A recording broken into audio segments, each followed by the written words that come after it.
So, may lalaki tayo, probably senior, 60 pataas ang edad. Hindi kasal. Walang anak. Hindi kasal, walang anak, senior. Walang stable job. Hindi mayaman. Yan yung description ng taong to. O walang trabaho, who knows. So, yung energy niya, nga pala, yung reading pwedeng mag-resonate sa inyo, pwede rin sa person nyo, at pwede rin sa someone na kakilala nyo, anak, kapatid, kaibigan, kamag-anak. Pwedeng nangyayari na o mangyayari pa lang. Kung LGBTQ, kayo na lumugar kung anong energy nyo, babae o lalaki ba. Pero dito may lalaki nga. Senior.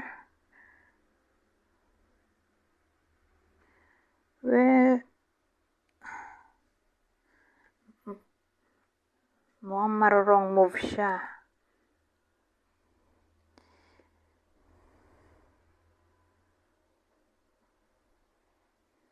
So, iniisip ko, ano yung wrong move?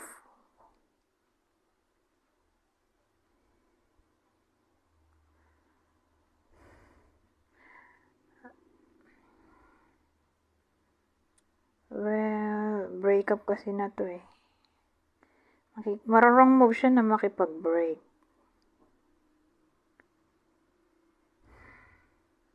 Ang reason ay possible power dynamics.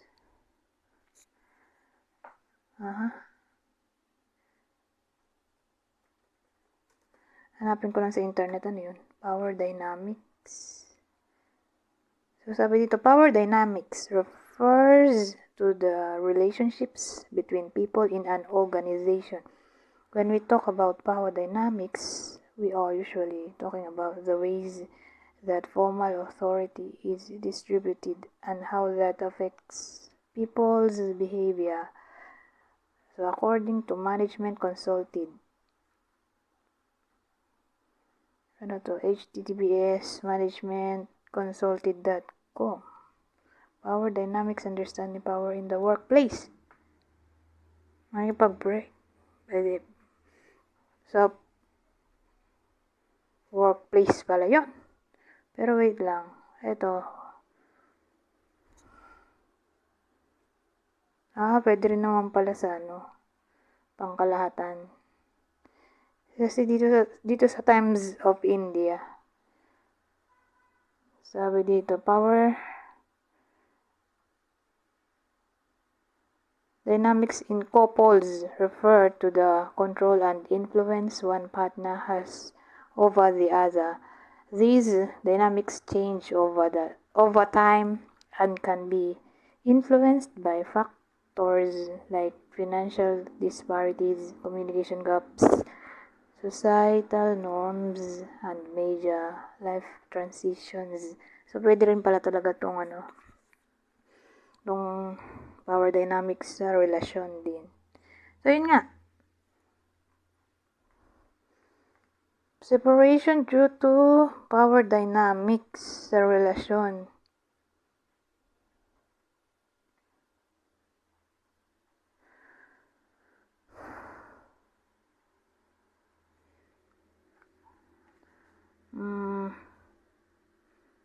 Siya yung makikipag-break. Siya yung may power dynamics dito. Siya yung controlling kasi sa connection na to. O possessive, authoritative. So, siya yung makikipag-break. Mali yung decision niya. Ma-realize niya lang sa huli na wrong move siya. Anyways, sino naman ang tatamaan ng reading na to?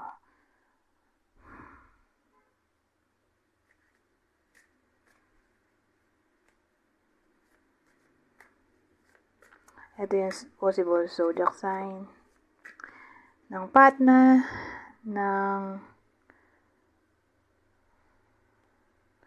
Gemini.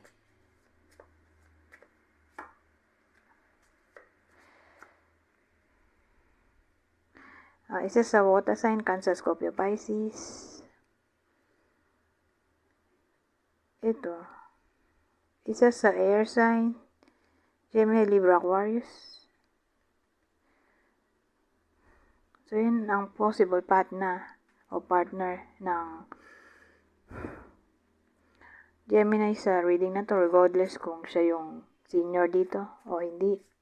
Sabihin natin partner niya ay yung senior. Basta yung partner na lang ng Gemini. Ito, isa sa water sign at isa sa air sign.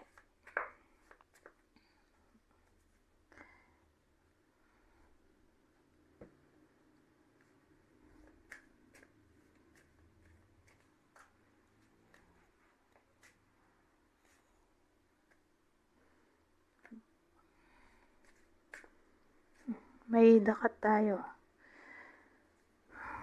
Ano to? Reattachment pero baliktad.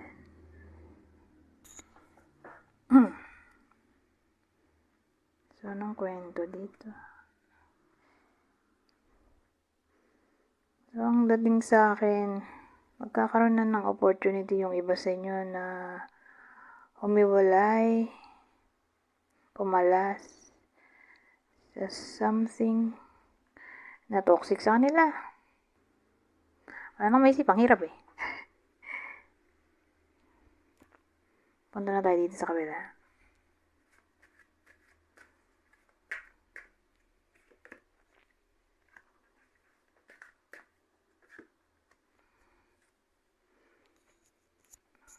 Ito maganda. So, may magandang pagbabago. Pagbabago maganda.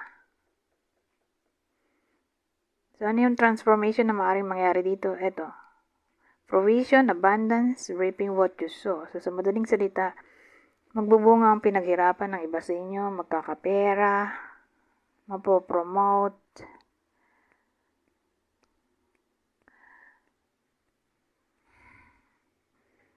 So, in all forms na ng abundance o prosperity. So, sabihin natin, papasa sa exam, new job, magkakaroon ng new job, new relationship. So, anything na parang minamanifest ng iba sa inyo, ay maaari nilang makuha dito sa August.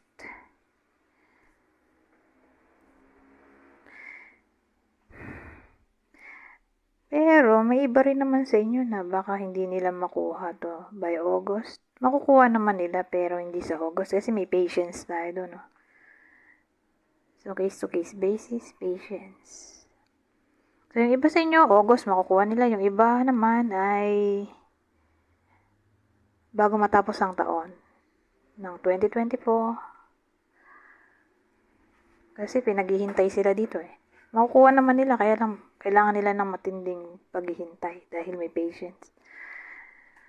Okay, para sa iba sa inyo. Ito ang uli.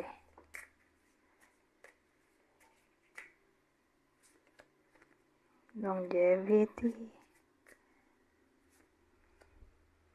Wisdom. So, anong combination ito?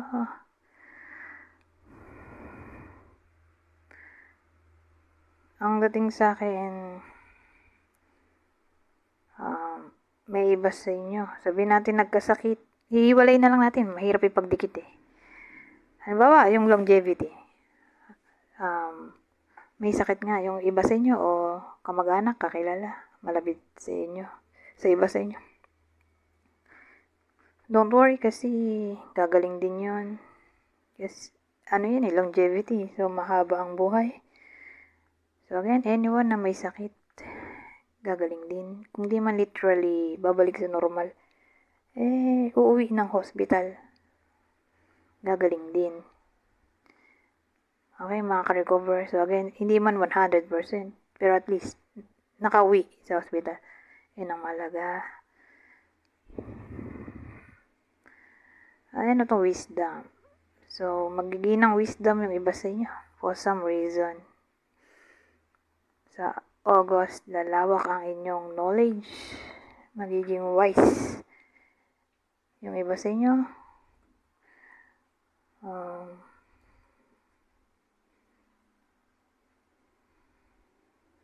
ano pa ba?